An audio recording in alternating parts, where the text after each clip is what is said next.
The race that starts off the meet is the 4x800, and which is each girl or each runner runs 2 laps around the track, which is about a half a mile. So it's a 2-mile relay, it's also called.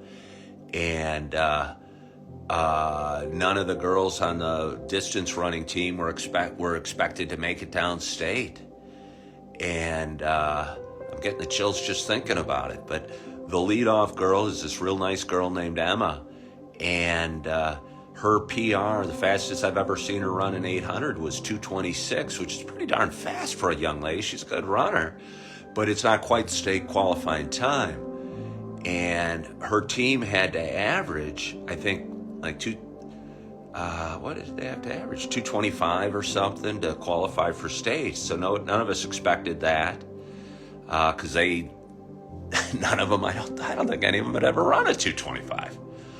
But Emma took off real fast, and there was a girl on the Downers Grove North team that was one of the best runners in the state, and she bolted to the lead, and Emma stuck with her and came through the first lap in like 64 seconds, which is crazy fast,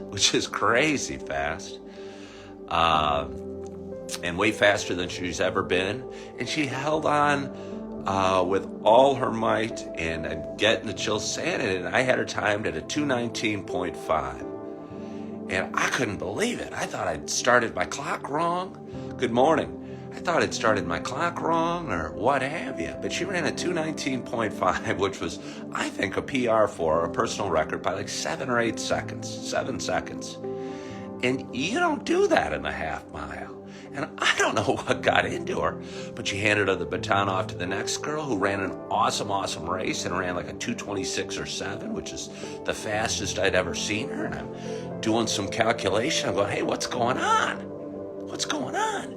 And then she handed off to a young lady who's moved up from the sprinting events, and her name's Nicole, but I don't really know her as well as I know the other girls. And I think she ran a 2:30. And again, my mind's cranking, and I'm doing the calculations. And the last girl's a girl named Jocelyn, and can be a really tough runner and a nice kid. And took the baton and took off and ran a 2:23, and I'd never seen her do that either. And they ended up clocking, by my watch, a 9:39.73, but the official time, I think, was 9:40 point change. And they qualified for state, and the team was going crazy, and all the girls ran personal records, and it was an awesome event. And as I chalked it up as the second coolest track event I'd seen that year, only behind the time when my daughter broke 6 minutes in the mile, and the whole team swarmed her and mobbed her and was cheering for her the whole way. And those were the 2 peak moments I had this track season cheering. And it was neat because none of my daughters were running it, and I knew 3 of the 4 girls pretty well, and have cheered for them for a couple of years, and it was neat to be a part of and celebrating with the parents and high-fiving the girls, and they were so excited. And I think everyone was really proud of them, and it was a neat event to cheer for. So they get to go to state next week and run at Eastern Illinois, where the state meet is held and has been held for as long as I know.